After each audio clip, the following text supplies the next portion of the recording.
First things first, happy Black History Month. Shout out to all my melanated people in the country. You already know.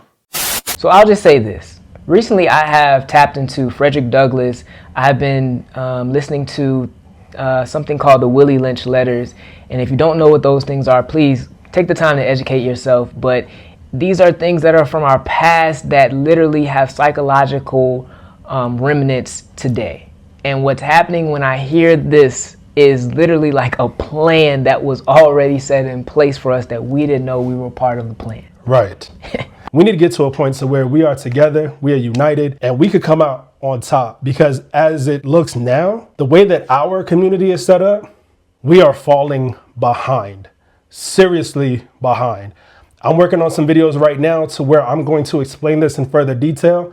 This is not the video to talk about it, but stay tuned.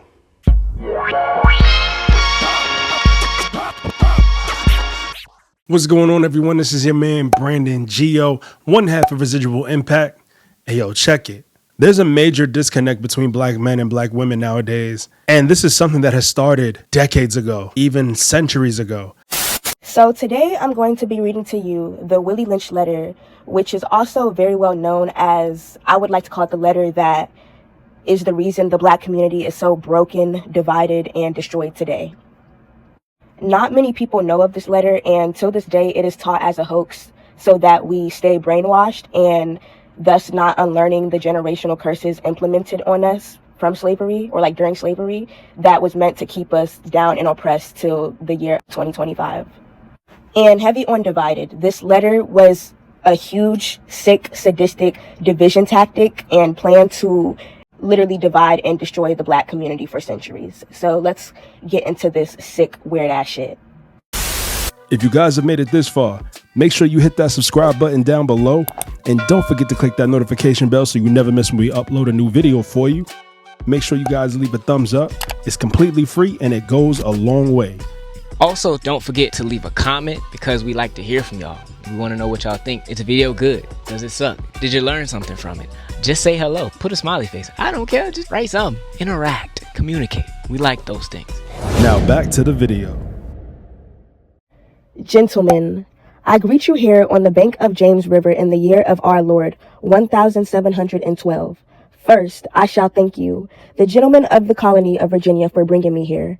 I am here to help you solve some of your problems with slaves. Your invitation reached me in my modest plantation in the West Indies, where I have experimented with some of the newest and still the oldest method for control of slaves.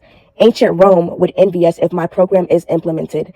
As our boat sailed south on the James River, named for our illustrious King James, whose Bible we cherish, I saw enough to know that our problem is not unique. While Rome used cords or wood as crosses for standing human bodies along the old highways in great numbers, you are here using the tree and the rope on occasion. I caught the whiff of a dead slave hanging from a tree a couple miles back. You are losing valuable stock by hangings. You are having uprisings. Slaves are running away. Your crops are sometimes left in the field too long for maximum profit. You suffer occasional fires. Your animals are killed. Gentlemen, you know what your problems are? I do not need to elaborate. I am not here to enumerate your problems. I am here to introduce you to a method of solving them. Ugh. In my bag, I have a foolproof method for controlling your slaves. I guarantee every one of you that if installed, it will control the slaves for at least 300 years. For at least 300 years. AKA till the year of 2012. We're now in 2025. My method is simple. Any member of your family or any overseer can use it. That includes children, in which the children did. Whew. This is where my blood starts to boil. I have outlined a number of differences among the slaves, and I take these differences and make them bigger. I use fear, distrust, and envy for control purposes. These methods have worked on my modest plantations in the West Indies and will work throughout the South. Take this simple little list of differences and think about them. On the top of my list is age, but it is only there because it starts with an A. The second is color or shade. There is intelligence, size, sex, size of plantation, attitude of owner, whether the slaves live in the valley, on a hill, east or west, north or south, have fine or coarse hair, is tall or short. Now that you have a list of differences, I shall give you an outline of action But before that, I shall assure you that distrust is stronger than trust, and envy is stronger than adulation, respect, or admiration. The black slave, after receiving this indoctrination, shall carry on and will become self-refueling and self-generating for hundreds of years, maybe thousands. Don't forget, you must pitch the old black versus the young black males, and the young black male against the old black male. I feel like it's particularly these black old heads. I've never seen an Asian old head hate on a young person's success. I've never seen a white old head hate on a young person's success. Like, a lot of times, yeah, they'll hate on the process because they don't understand it, right? But once they see the success, they shut up. But these black old heads, they'll just be hating the entire way through. It gives off jealousy, bitterness, regret, like all those vibes. It gives those vibes off. And then it also just feels like they want the younger generation to suffer the same way they did and to experience the same horrible stuff that they went through. I hate a old ass bitch at a job that's messy as fuck. It really do be the old bitches in the workplace that be hating ass bitches. Like, it always be them old bitches every time. It don't matter. Like, bitch, I can't stand it. Oh, and you're weird, bitch. You need to catch up with your kind, bitch. You must use the dark-skinned slaves versus the light-skinned slaves. Yes, we're all black. However, some black people are further marginalized because they are dark-skinned. Not talking about it is not going to make it go away. If we were to get pulled over tomorrow, I'm black to a white cop. My point is, we are dividing ourselves with this conversation as well. And I don't want that for us. I want us to just be on the same page, because that way we can move forward in life. Most of the comments I got about my color, it was usually always black guys, and that always confused me, because I'm like, you probably have a mom or a sister who looks like me. How could you say that? I relate to your story so much. I'm thinking, wow, all of you guys, if you go back to our continent, you really look like us. What is this? This is why I'm here, because you guys are educating me. I didn't know that it was African Americans I was talking to. Being light-skinned in that sense, sometimes you feel like you don't necessarily have a home. Because I've had people tell me, oh, you're not black, you damn near white. It bothers me, but that's all. None of anything that I will ever go through will ever touch what I know y'all have gone through. I don't want it to be where light-skinned people can never share their experiences, especially when it comes to the invalidation of blackness. You understand? I claim y'all. Your experience doesn't have to be colorism to be valid. Show me a positive example that you have of a brother that looks like me on the screen. That opportunity that we have, it's an illusion of opportunity. So when you say that the statistics said that black women actually suffer more from colorism, I don't believe that that's true. That's not what I said. Actually, what I said, the social implications are deeper. I did not say that dark skin. You don't have to believe it. When personal lived experience is not enough, we gotta go to data. And some facts data supports, and some facts data does not. Can we please stop this light skin BS dark skin bullshit? Please, can we just please stop that?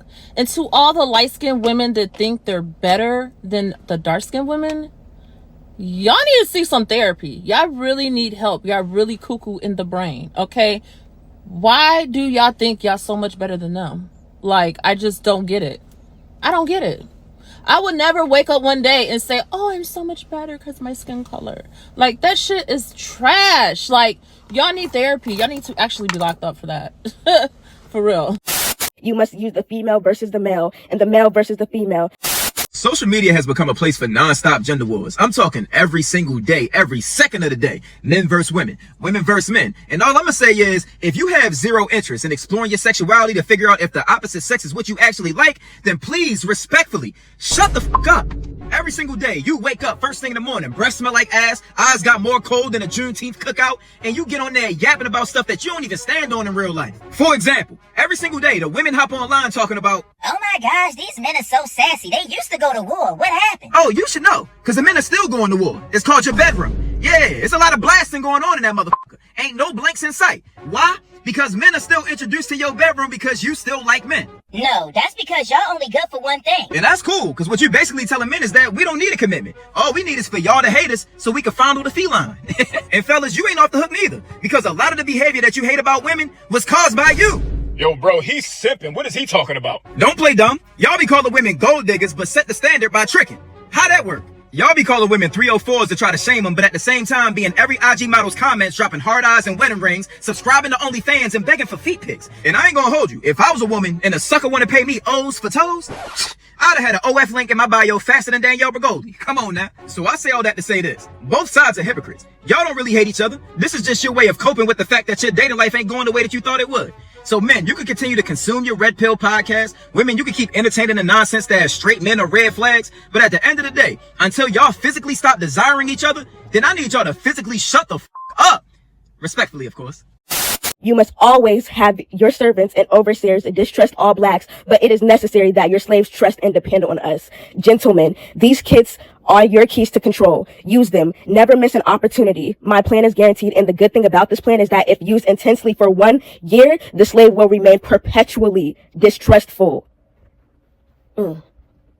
So now that we have read this letter, I do want to make a series basically going into detail about what they did exactly with this whole foolproof method for controlling and dividing the black community for centuries. Because this letter isn't even the 1% of all the crazy, sadistic, evil, vile, cruel, inhumane, disturbing, disgusting shit they did to the black community during slavery. Isn't even the 0.5%. This is just the outline. But yeah, this is why I will never, ever, ever forget slavery, no matter how many white people and other races tell us to forget our history and try to gaslight us and manipulate us into, not speaking up about our history, when in reality, clearly are inherently racist. And this is why we're having these conversations now. So, the gaslighting, I feel like that's a form of racism in itself. Like, y'all don't tell people who have Holocaust survivors in their family to forget about that, but here you are telling the black community to forget about slavery, and y'all don't even know what the f went on during slavery. But it's extremely sick. Y'all would not be telling us to forget if y'all knew just exactly how disturbing our history is. This is not something new. Whatever this is was forced upon us, and it's continuing to work. So I want to see black men and black women come together and unite to actually develop a community, to have more 2-parent households and stop with the baby mama, baby daddy foolishness, because there's no need for that. Whoever designed that, they did a number on us. The colonizers have done such a great job of dividing us as black women and black men, from slavery to the 80s crack epidemic, to now with social media. We are more divided than ever. And I pray that we can put our differences aside, heal ourselves as individuals, and come together and structure better family units moving forward. Because if we don't fix our beefs internally, then we're just going to continue this nasty narrative. And I don't see no other race grieving and beefing publicly. I don't. So I pray that we get it together. I pray that we heal ourselves as individuals. And if we can't do it in our generation, then help the younger generation make better decisions and choices. So happy healing. My point is, there have to be some changes that are made within the community, man. And we definitely want to say that many of you guys, I understand, think that we are way beyond the point of repairing any damage that has been done to the relationships between black men and black women. But there are many of you who I am sure think that there is something that can be done to repair the relationship that we all once had, so that black men and black women can be like this again, versus being like this, like a broken heart, for lack of better words. And again, I have no problems with anybody in the community dating out. Hey, if that's what you want to do, that's what you want to do. Black man or black woman, more power to you. But that's all I have to say, man. Thank each and every single one of you guys for tapping into today's video. To all the divestors who are constantly speaking nonsense or hatred towards the opposite gender, and you want to date outside of your group because of that, hey, stay over there. Do not come back when you find out that the grass isn't always greener on that side. If you like it over there, if you love it over there, please stay over there. It's cool. We can still love each other from a distance. And I use the word love loosely. So with that being said, if you've made it this far and you haven't done so already, go ahead and hit that subscribe button, guys. Don't forget to click that notification bell so you never miss when we upload a new video for you. Also, do not forget to leave a thumbs up. It is completely free and it helps the channel out tremendously. We greatly appreciate it here at Residual Impact. And make sure that you leave your comments down below, because we definitely want to have a conversation about this one. I know some of you guys are going to be against it. Some of you guys are going to be for it. Different strokes for different folks. Black people, we got a lot of work to do. So let's do it. You know I can't leave without saying, where you are today is a residual outcome of the thoughts you had in the past. Till next time, peace.